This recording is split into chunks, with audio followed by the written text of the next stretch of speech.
저는 오늘 목사와 성도는 하나다, 시작. 목사와 성도는 하나다, 이런 제목으로 은혜를 나누겠습니다. 지난 한 3주 동안 저는 가정교회 정신을 여러분에게 심어주기 위해서 교회에 대한 말씀을 전해 주었습니다. 첫째, 교회는 병원이다 라는 말씀을 통해서 교회의 본질이 뭐냐, 교회는 의인이 모이는 천국이 아니다, 이 지구상에 그런 이상적인 교회는 존재하지 않는다, 정말 치료받아야 할 죄인들이 모여서 예수님의 사랑과 은혜로 치유되는 것이 바로 교회다. 또 두 번째로, 교회 존재 목적이 뭐냐, 그것은 바로 예수님께서 우리에게 주신 지상명령, 즉 가서 제자 삼으라, 이게 바로 우리 교회의 존재 목적이다 그랬어요. 그리고 지난번에 교회는 바로 정말 예수님의 제자가 되게 하는 신비로운 공동체, 사랑의 공동체, 가족 이상의 가족이다, 이렇게 말씀드렸어요. 자, 이 같은 이 교회의 본질, 또 교회의 목적을 우리 이루기 위해서는 어떻게 해야 하겠습니까? 저는 목사와 성도가 하나가 되어서 그 목적에 집중해서 서로 사역을 분담하고 협력과 협업을 해야 한다고 믿는 것입니다. 교회의 많은 문제가 어디서 발생하냐면, 목사와 성도가 과연 무엇인가, 누군가 하는 이 정체성, 이게 분명하지 않고 이게 오해가 되고 있고, 그리고 그 목사로서의 할 일과 성도로서의 할 일, 이걸 제대로 하지 않기 때문에 교회가 주님이 원하시는 교회가 못 되고 있지 않는가 하는 생각을 해요.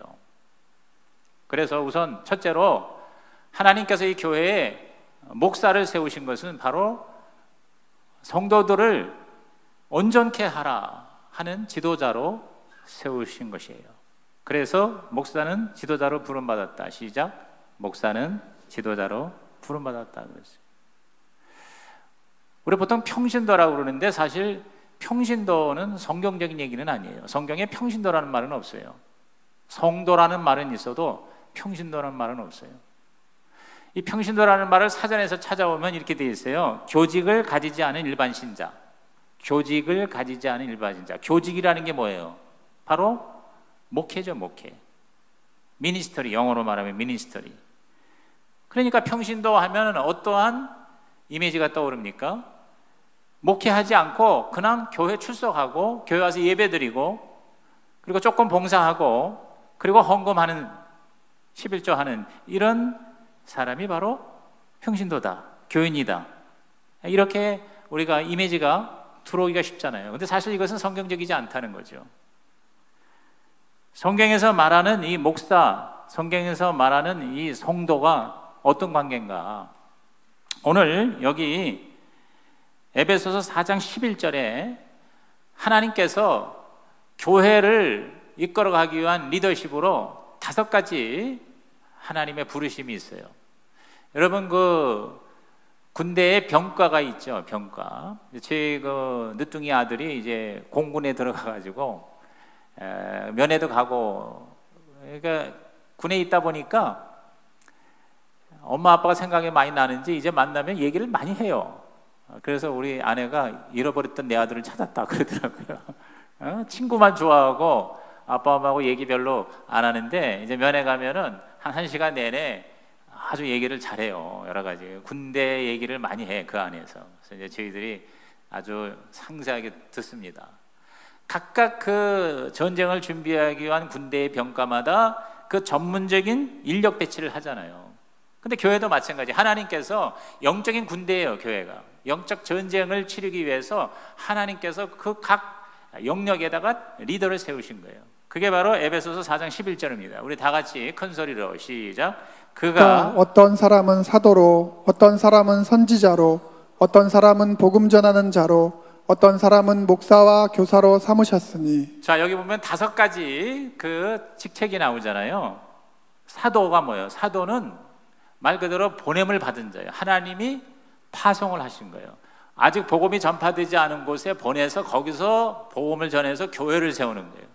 그러니까 베드로나 바울이나 요한이나 다 사도였죠. 그들이 초대 교회를 세웠어요. 그렇죠? 오늘의 선교사와 같은 직책이라고 생각할 수 있어요. 그 다음에 두 번째로 선지자, 예언자라고도 하죠. prophet. 이 선지자는 뭐 이렇게 예언자라고 그러니까 앞으로 일어날 일에 대한 무슨 점쟁이처럼 예언한다 그런 의미가 아니라 하나님의 말씀을 대변하는 자, 이게 바로 예언자예요. 선지자예요. 그러니까 오늘의 강단에서 설교하는 분, 또 올바른 길을 제시하면서 혹시 잘못된 게 있으면은 강하게 이렇게 지적하는 사명을 가진 이런 설교자. 그 다음에 세 번째, 복음 전하는 자, 영어로 evangelist라고 그러는데요.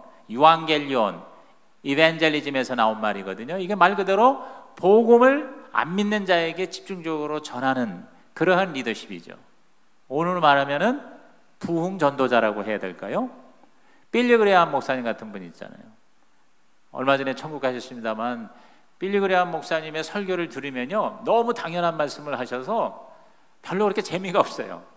아마 여러분도 혹시 들으신 분 계시는지 모르겠습니다만 무슨 예화도 없고 뭐 강력한 무슨 드라마틱한 그런 말씀이 아니에요. 그냥 성경 구절, The Bible says, 성경에 가라사대 이렇게 얘기하면서 몇 장 몇 절에 무슨 말씀하셨다. 우리는 죄인이다.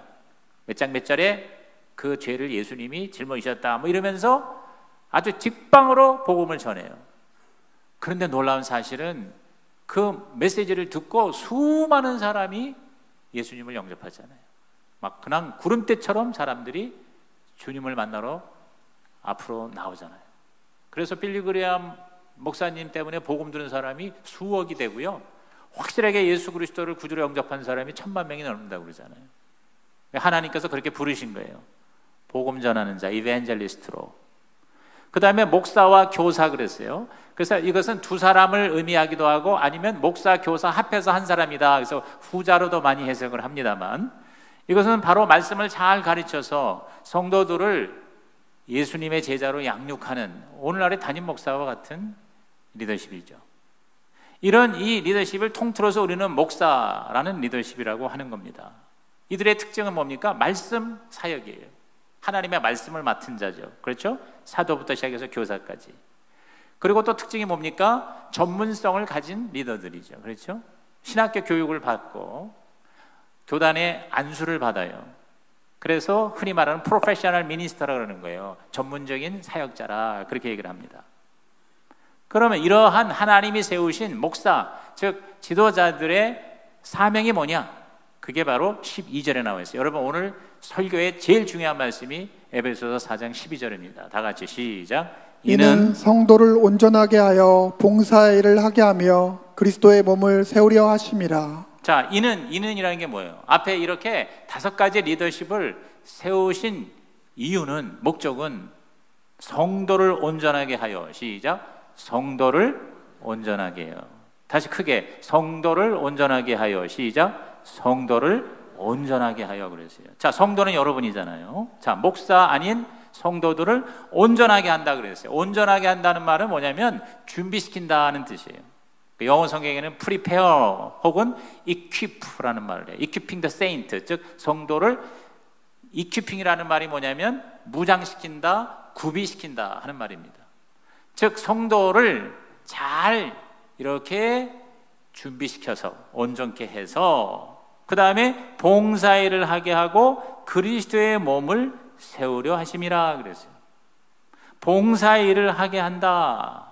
여러분 여기서 이 봉사는 그냥 뭐 교회 와가지고 뭐 주차 봉사 좀 하고 성가대 봉사 좀 하고 교사 봉사하고 그런 정도가 아니에요. 이것은 목회를 하게 하고라는 말이에요. 목회를 하게 하고. 그래서 두 번째 포인트, 성도는 바로 그러한 목회자로, 사역자로 부름받았다는 겁니다. 따라합시다. 성도는 사역자로, 목회자로 부름받았다. 이 봉사의 일을 한다의 봉사의 말은 뭐냐면 집사라는 말과 같은 어원을 가졌어요. 디아코니아라는 말입니다. 헬라어로. 이 디아코니아라는 말이 뭐냐면요, 섬기는 것을 말하는 거예요. 다시 말해서 우리 식당에 가면 음식을 주문할 때 옆에서 웨이트리스가 서브 하잖아요. 그런 일과 어원이 같아요. 다시 말해서 사람을 돌보는 거예요. 돌보는 거. 이걸 목양이라고 그래요. 목양 혹은 목회라고 하는 겁니다. 여기서 우리가 무엇을 할 수 있습니까? 목사의 사명은 성도로 하여금 잘 준비시켜서 목회를 하게 하는 거예요. 사역을 하게 하는 거예요. 그래서 그리스도의 몸을, 즉 그리스도의 몸이 뭐죠? 교회죠. 교회를 세운다 그랬어요. 교회를 성장시키고 부흥시킨다 하는 말인 것입니다. 그러니까 성도는 교회를 다니는 사람, 또 예배를 드리는 사람, 헌금을 드리는 사람, 여기서 끝나는 게 아니라는 거죠. 즉 교회를 세우는 일을 하는 자다. 일꾼이다. 좀 더 확실하게 말하면 목회자다. 그래서 우리 성도도 바로 뭐예요? 목사와 똑같은 거예요. 평신도 목사예요. 영어로도 lay pastor 이렇게 되어 있어요. lay라는 말이 평신도예요. lay pastor, 평신도 목회자라는 것이죠. 이것이 바로 하나님이 건강한 교회, 성경적인 교회, 교회다운 교회가 무엇인가를 우리에게 가르쳐 준 거예요. 다시 말해서 하나님의 디렉션이에요. 디렉션이라는 말이 뭐냐면 안내 지침이죠. 우리가 어느 집을 찾아갈 때 그 집주인이 우리 집에 오는 디렉션을 내가 알려줄게 그래요. 제가 미국에 살 때 그 디렉션을 뭐냐면 우리 집에 찾아오는 그런 방향, 안내. 오늘날 말하면 내비게이션이죠. 내비게이션. 요새는 진짜 너무 기가 막힌 시대에 살고 있어요. 내비게이션이 있어가지고 주소만 딱 알면 어디든지 찾아가. 그렇죠? 그런데 이 디렉션, 이 내비게이션이 있는데 특히 이제 남자들이 말이에요. 자존심이 있고 독립심이 강하다 보니까 내가 이거 의존하지 않고 내가 길을 알아. 그리고 차라리 지름길로 가야지. 그리고 디렉션을 따라가지 않고 자기 마음대로 가다가 낭패를 보는 경우가 많이 있죠. 저도 그런 경우가 여러 번 있었습니다. 오늘 하나님께서 저와 여러분에게 디렉션, 내비게이션 준 게 바로 하나님 말씀이에요. 개인적인 신앙생활이나 교회 생활이나 어떻게 하라고 매뉴얼을, 내비게이션을, 디렉션을 하나님 우리에게 주신 거예요. 그것이 성경이죠. 이걸 우리가 알기 위해서 이렇게 와서 설교를 듣고 성경을 공부하고 여러분이 말씀을 읽고 있는 거 아닙니까? 그러면 그 하나님이 하라는 대로 해야 최선이 나오죠. 성공하죠. 하라는 대로 하지 않으면 어떻게 돼요? 문제가 생기죠. 오늘 여기 성경에서 교회의 목사와 성도, 평신도가 어떻게 역할 분담을 해야 할 것인가를 명확하게 말씀해 주셨어요. 그렇죠? 하나님이 목사를 세우신 이유는 4장 11절 뭐냐? 성도를 준비시키고 온전케 해서 성도로 하여금 사역을 하게 하고 그래서 그리스도의 몸인 교회를 세워나가는 것이다 라고 12절에 분명히 말씀을 했습니다. 그렇기 때문에 저와 여러분은요 그냥 와서 이렇게 설교 듣고 헌금하고 가는 정도로 교회 생활을 하는 것은 성경적이지 않다는 것을 우선 받아들여야 되죠. 여러분 이걸 제대로 정확하게 우리 가르쳐주지 않은 책임이 목사에게 있습니다. 그래서 목사가 다 해버리는 거예요. 그렇죠? 교회가 커지면 부교역자를 또 들여다가 직원을 채용해서 성도가 할 일을 다 몽땅 뭐냐면 목회자가 하는 거예요. 교역자가 하는 거예요. 성도를 또 너무 가르치면 머리가 커져가지고 오히려 더 문제가 된다 뭐 이런 얘기까지 사실은 있는 거예요. 그래서 근황 성도는 주일날 와서 예배 열심히 드리고 하나님 앞에 헌금 11조 잘 드리고 그다음 몇 가지 하라는 대로 하면 그걸로 진짜 좋은 성도다라고 하는 잘못된 그러한 교회관이 오늘 우리들을 지배하고 있는 거죠. 그런데 우리 가정교회라 신약교회 우리가 이렇게 전환하는 이유는 뭐냐면 그렇지 않다는 겁니다. 성도가 할 일을 목사가 빼앗아서 다 하지 말고 그러다 보니까 목사는 목사대로 너무너무 힘들고 피곤하고 지치는 거예요. 그리고 성도는요 일부 몇 사람을 빼고는 할 일이 없는 거예요. 그러니까 교회에 대해서 별로 관심을 갖지 않고 또 잘못된 관심을 가져서 교회에 대해서 불만족스럽고 원망이 있고 불평이 있는 거예요. 왜? 보람이 없는 거예요. 평신도 입장에서. 그렇기 때문에 오늘 저와 여러분은 우리 성시교회가 앞으로 어떤 교회가 되어야 될 것인가? 바로 이 에베소서 4장에 나와 있는 그 말씀대로 가는 교회가 되기를 주님의 이름으로 축원합니다. 여러분, 우리 일반 성도가 평신도가 목사와 함께 이 목회를 나누어서 사역을 한다는 것은 이것은 엄청난 특권입니다. 목사가 편하려고 성도를 부려먹는 게 아닙니다. 성도들을 돈 안 받고 이렇게 안 주고 말이에요, 시키는 게 아니에요. 성도들의 엄청난 특권이에요. 여러분, 저와 여러분이 예수 믿고 구원받고 난 다음에 교회를 위해서, 주님을 위해서, 복음을 위해서, 하나님의 나라를 위해서 평신도지만 신학교 안 가도, 목사 안수 안 받아도 목사 못지않게 하나님 앞에 인정받고 상급받고 축복받는 그러한 사역자의 길로, 예수님의 참 제자의 길로 걸어간다는 것은, 이것은 어마어마한 특권이라는 것이죠. 동의하시면 아멘 하시기 바랍니다. 여러분이 아직도 그것이 마음에 와닿지 않을지 몰라요. 그러나 이것은 엄청난 특권이에요. 여러분, 정말 하나님 앞에 여러분이 쓰임을 받는 복이 최고의 축복입니다. 첫째는 받는 복이고, 둘째는 여러분 누리는 복이고, 셋째는 베푸는 복이고, 넷째는 쓰임받는 복이에요. 최고의 수준의 복이 뭐냐? 쓰임받는 거예요. 쓰임받는. 저와 여러분이 하나님께로 쓰임받는 인생이 되시기를 주의 이름으로 축원합니다. 그래서 이것이 엄청난 특권이기 때문에 우리 가정교회 지도자인 최영계 목사님은 기도하다가 누구한테 어떤 일을 맡길 때, 평신도들에게 사역을 맡길 때 아멘으로 받으면서 열심히 하는 사람에게는 축복을 하지만, 이 모양 저 모양으로 핑계대고 안 하려고 하는 사람은요, 2번 다시 요청하지 않는답니다. 왜냐하면 하나님의 특권을 싸구려 은혜로 전락시키고 싶지가 않다는 거죠. 처음에 나는 그 소리가 무슨 소린가 그랬어요. 이해가 되는 거예요. 우리가 정말 하나님이 원하시는 교회가 되기 위해서는 이제 모든 성도가 바로 목회자가 되어야 된다는 거예요. 사역자가 되어야 된다는 거예요. 이것의 구체적인 모습이 바로 목자와 목녀입니다. 목자와 목녀되게 하는 것이, 그게 바로 최고의 목사의 사명이다. 그래서 제가 정말 하나님 앞에 앞으로 남은 목회의 모든 에너지는요, 우리 성식에 오는 사람들을 다 예수님의 제자로 키워서 다 작은 교회 목회자, 목자와 목녀가 되게 하는 이 꿈을 이루는 목회를 해야 되겠다, 이렇게 결심하고 있습니다.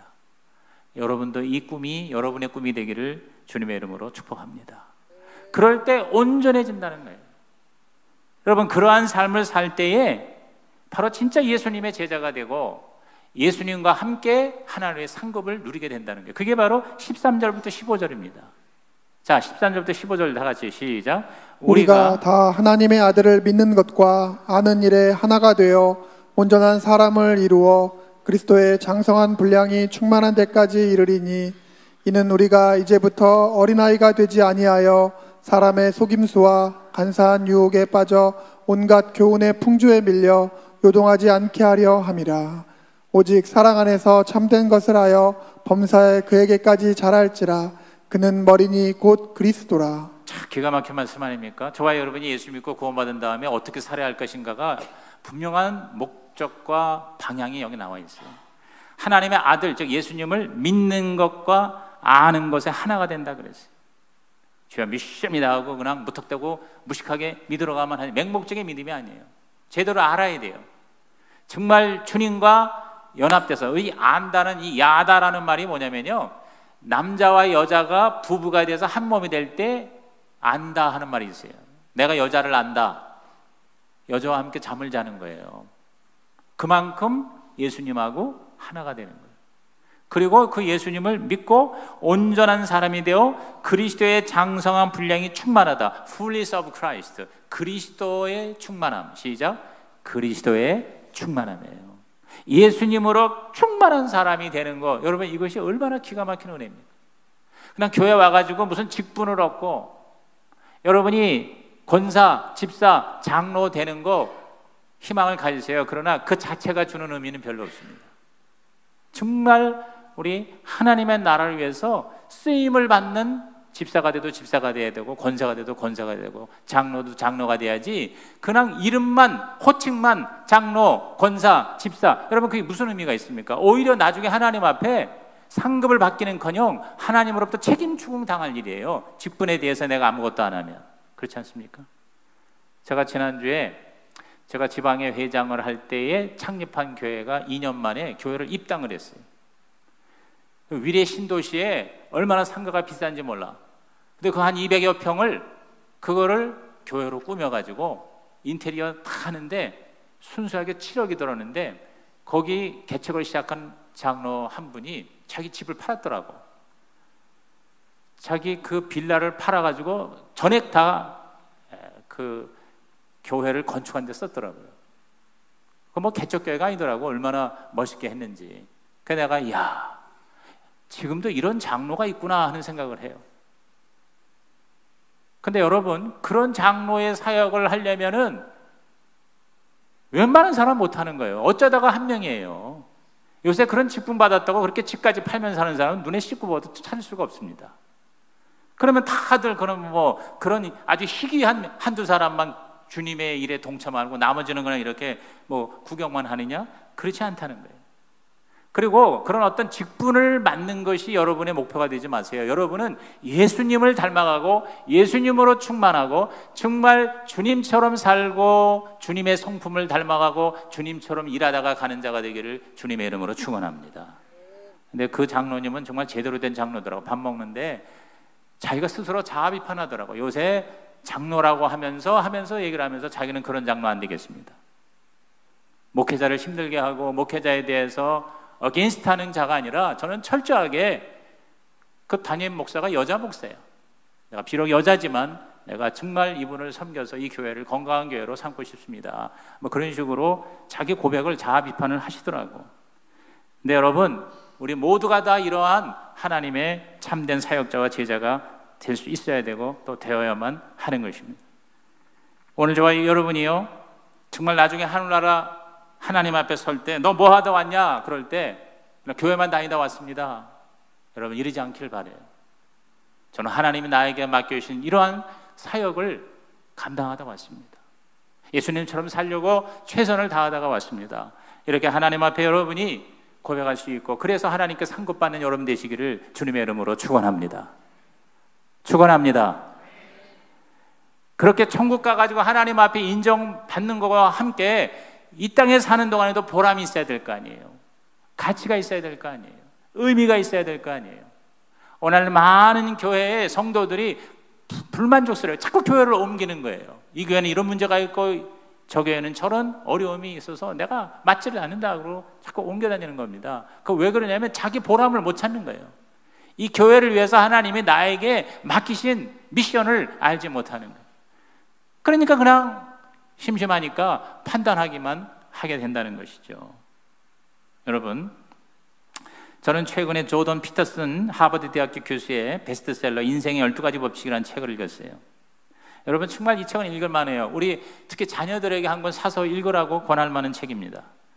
이 피터슨 교수가 인생의 12가지 법칙이라는 책에서 말하기를, 인생의 목적은 행복에 있는 것이 아니다. 많은 사람이 성공과 행복을 위해서 치닫는데, 행복에 있는 게, 이건 목사도 아니고 이분은 크리스찬이 아니나 모르겠어요. 인생의 목적은 의미 있는 삶의 길을 걸어가는 것이다 그랬어요. 의미 있는 삶의 길을 걸어가는 것이다. 올바른 삶의 길을 가는 것. 그 길에는 좌우로 혼돈과 무질서가 있고 안정과 평안이 있다. 그 두 사이의 경계선에서 이 두 가지를 잘 밸런스를 삼아 올바른 길을 걸어가는 것이다 그랬어요. 멋지지 않습니까? 창세기에 여러분 카오스의 세계가 있어요. 흑암의 기품 위에 혼돈과 무질서가 있었는데 여호와께서 오셔서 빛이 있으라 하시며 코스모스의 세계가 시작됩니다. 샬롬, 질서, 평안의 새로운 세계가 펼쳐지죠.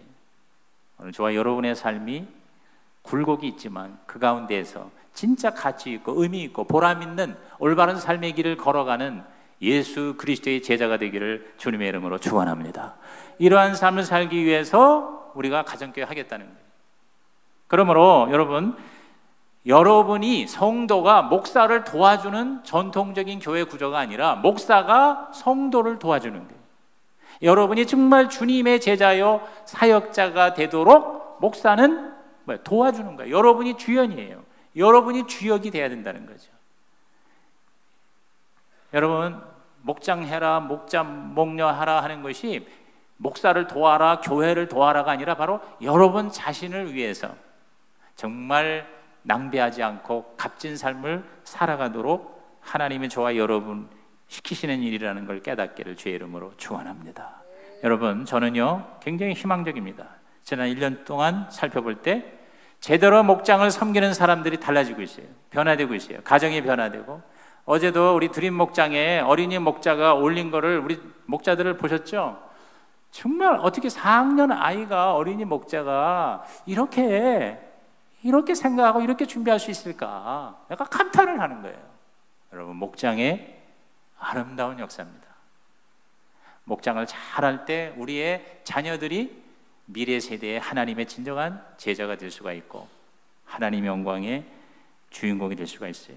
그래서 세 번째, 저는 우리 교회가 평신도가 목회자가 되는 교회, 시작, 평신도가 목회자가 되는 교회가 되기를 바라요.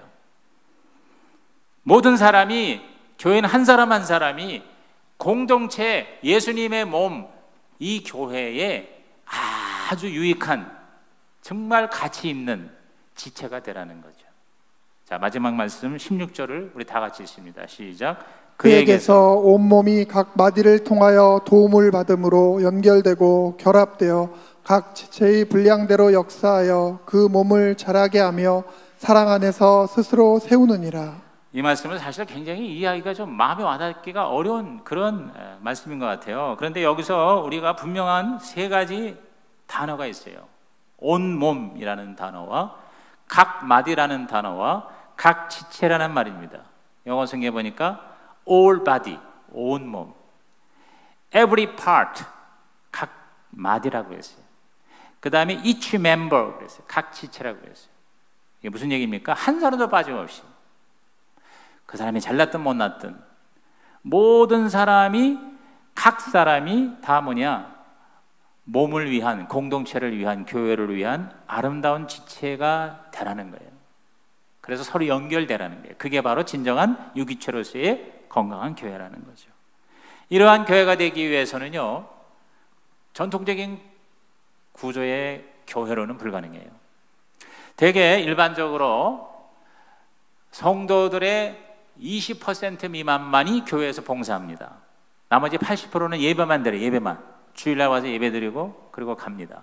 20%가 뭐 성가대나 교사나 기타 뭐 교회 여러 가지 부서 이제 하잖아요. 그런데 사실 20%도 사실 안 되는 데가 많아요. 우리 교회도 20%가 안 됩니다.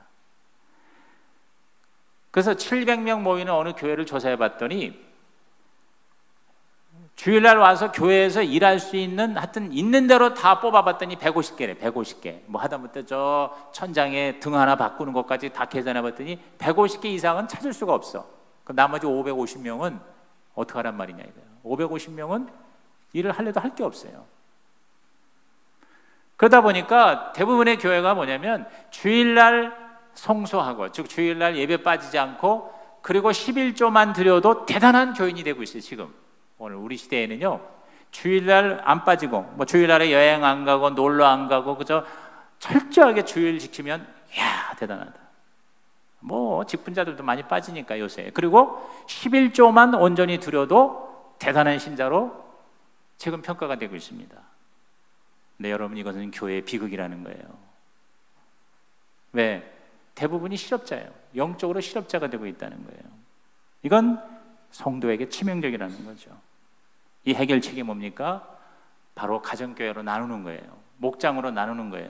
그럼 한 10명 미만. 자, 10명 미만의 교회 안에는, 목장 안에는 모든 속한 사람들이 다 사역자가 될 수 있죠. 그렇죠? 목자와 목녀가 있고, 또 성경을, 말씀을 가르치는 교사가 있고, 찬양을 담당한 찬양부장이 있고, 또 이렇게 식사를 준비하는 그런 또 사역자가 있고, 또 연락하는 사람이 있고, 상담하는 사람이 있고, 또 여러 가지 해야 할 일들이 굉장히 많죠. 그렇죠? 정 없으면 돈이 좀 있는 사람은 물질로 뭐 구제도 하고, 또 회비 받은 거 이거 책임지는 회계가 될 수 있고, 기도 제목을 써서 올리는 서기가 있을 수 있고. 그러니까 이렇게 보면 그 10명 미만의 작은 교회에는 어떤 사람도 다 뭐냐? 사역자가 될 수 있어요. 그렇죠? 봉사일을 할 수가 있다는 거죠.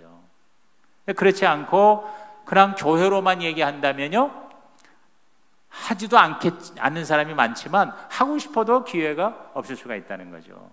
그래서 그런 점에서 이 주님이 원하시는 교회가 되는 길은 뭐 유일한 길이라고는 할 수 없겠지만 가장 효과적인 길은 교회를 작게 나눠서 이렇게 가정교회를 해서 그 목장 안에서 거기서 서로 섬기고 또 서로를 도와주는, 그래서 주님의 몸된 교회를 세워나가는 이러한 사역의 모습이 가장 효과적인 모습입니다. 주일날 여러분이 와서 봉사하셔야 되죠. 여기 성가대가 가장 많은 시간을 보내지만, 그러나 더 중요한 건 뭐냐면 모든 성도가 다 지체가 되고 사역자가 되는 거예요. 그리고 그 모든 초점은 영혼 구원과 제자를 세우는 것으로 돼야 돼요. 자기 만족이나 아니면 어떤 교회 다른 어떠한 유지를 위해서가 아니라는 것이죠. 이 목적에 뛰어들어가서 한 사람이라도 더 많이 살려내는 교회, 그러한 사역자 저와 여러분 될 수 있도록 저는 최선을 다하겠사오니 여러분은 여러분의 이 몫을 감당해 주시기를 주님의 이름으로 부탁합니다.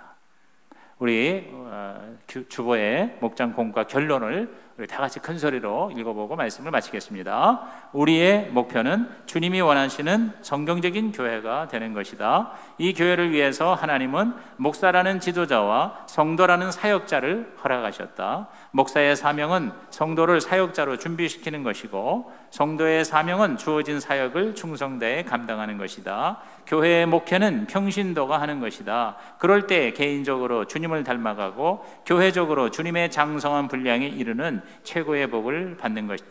주여 모든 성도를 목회자로 목자와 목녀로 세워 주옵소서. 자, 우리 한 1분 동안 제가 시간 드릴 테니까 여러분이 묵상으로 말씀을 되새기면서 결단하는 시간 가지겠습니다.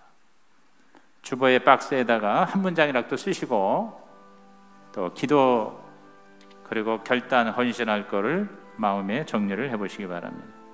여러분에게 하나님이 어떤 음성을 들려주셨습니까?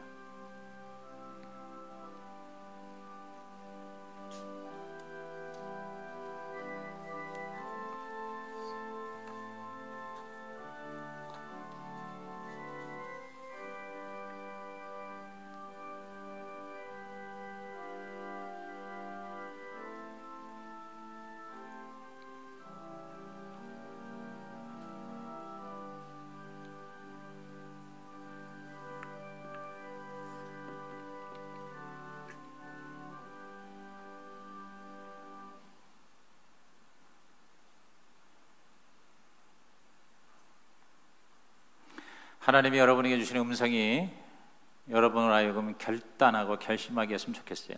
예배는 결단이고, 근데 그 결단을 어디서 실천합니까? 목장이라고 하는 구체적인 자리가 없으면 참 어렵습니다. 굉장히 어려워요.